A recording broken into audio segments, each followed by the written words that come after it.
your book, in, of course, chapter 11, you mentioned Church Father Irenaeus. He perhaps accidentally, unintentionally got the 666 correct as Titan or Taton. And he Yeah, also mentions, and I don't know if it's against heresies, I don't know exactly where, but he mentions that it came about. I don't know the word used, but it appeared around the end of Domitian's reign, which of course that's like, 95, 96. But Irenaeus is writing in what, the 180s? yeah, So that's like a really good guess. That's amazing. like, you know, Yeah, and so what are your thoughts on Church Father Irenaeus? Is he like a made up character by Constantine? I yeah. I mean, mean, I don't. I think if once Jesus, and the Holy Spirit, once those things as historical entities collapse, you can't trust any of the sort of the literary characters that produced, what we have as kind of extensions to the canon. I don't think the patrician class lost control over the literature for one word, at least of the stuff we had, all the way through Constantine. Obviously, everything is controlled. It's all fake. I don't know. They talk about Marcion, and they have this. They have the general idea that they're dealing with history. They use that as mm, scholars in general. They yeah. they they look at this like, well, this is history, and so then they try to look at how history would sort of have, would fit into all these things, and they just are making an enormous blunder right at the beginning of their analysis, Hmm. because you can't really be sure you're not dealing with fiction. And if it's fiction, the literature would take on a completely different perspective. It's Hmm. it's being produced for propaganda purposes. Hmm. They don't care about history. They don't care about the character of Jesus Christ. They're just dealing with their present moment and producing literature that they think will work in the present moment.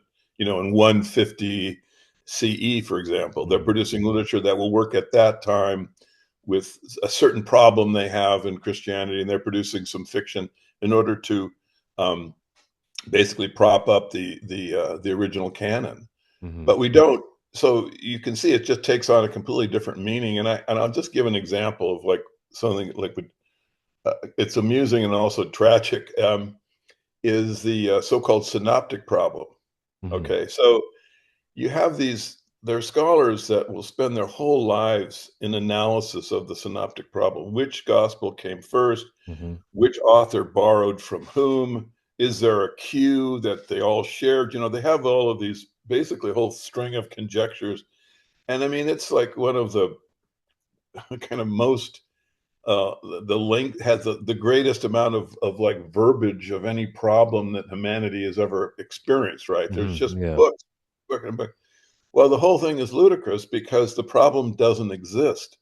What's Hmm. happening is they want to keep the history intact. They want to Yeah. keep the authors, Matthew, Mark, and Luke, as real people Yeah. producing separate gospels. Hmm. And because there is so many passages that the three works share down to the Greek particles, right? Hmm. Yeah. So they know that there is a unification of them that wouldn't exist if all three were completely independent. So then they start fantasizing about, well, how could the connections have existed? And then you have the synoptic problem. Well, wait a second.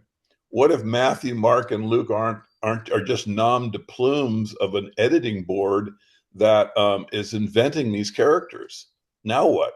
Then Hmm. there's no problem at all. Then suddenly you're just looking at first century word processing when you look at all of the parallel passages. Hmm. So this is just a more parsimonious explanation, and it falls right out of the analysis I did in Caesar's Messiah. That there has to be, you can't keep the typology straight and in sequence Hmm. if there isn't an editorial board with control over all three of the Gospels, Matthew, Hmm. Mark, and Luke. You have to have control to maintain the sequence. And so there was an editorial board, and Hmm. Matthew, Mark, and Luke are therefore not real, and Hmm. therefore the synoptic problem disappears. And um, this is, what I kind of the perspective I would bring to Arrhenius and the different so-called church fathers, Hmm. Justin Martin, and the literature that exists between the New Testament and Constantine is. are just we should not take the position that it's coming from historical characters, and we should Mm-hmm. look at it as religious fiction that's ad hoc, and we should look at it through that lens first. Mm-hmm. Yeah.